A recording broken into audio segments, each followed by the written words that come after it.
What was that saying again that I came up with about a few months ago? For every Wukong, there's a WuChang. WuChang Fallen Feathers, a new Souls-like adventure, comes to PS5 on July 24th.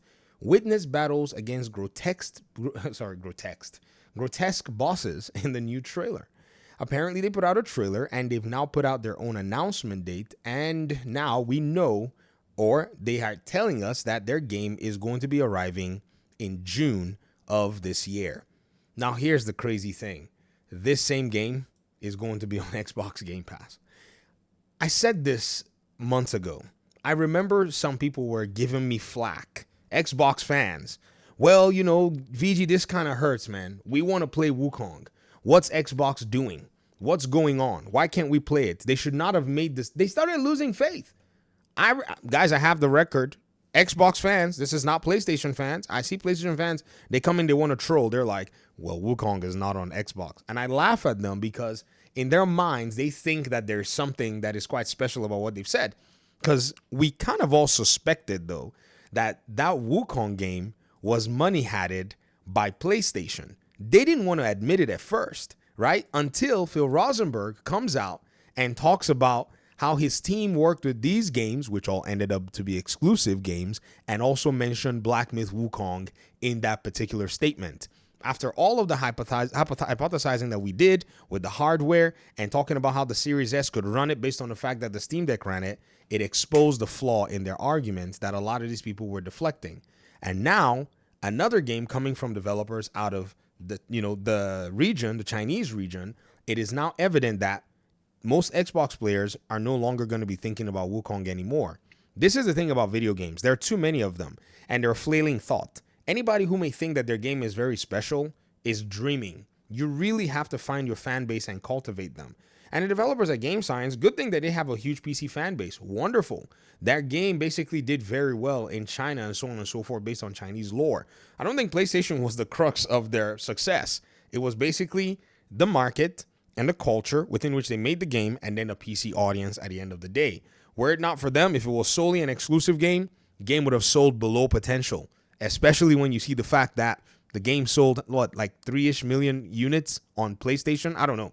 Maybe 5? I don't know. But if you even look at Stellar Blade, you also see that that's also below potential, seeing as the game basically killed it being on PC. So already, you can already tell that that's not a viable place to go lock your game, and nowhere is, in my own honest opinion. Looking at WuChang and seeing how it's going to be coming to Game Pass at launch now basically changes the whole conversation, because we've now drifted closer to that time frame. And I was making, this particular statement at the entire time, saying, for every Wukong, you're going to get a WuChang. You're going to get an alternative game, a game that's going to resonate, that people are going to be willing to play because it's available to them. It's not going to be a game that's based on what, somebody wants to lock behind an ecosystem, or somebody wants to sign a deal and take quick money over just because, it's expedient for them at the time. Gamers, I think, ought to be respected because we call the shots. We basically are the ones that these game developers need. And I would always support a developer who acknowledges that, yes, we need your customer patronage, not one that basically makes it seem like we have to beg them to give them money.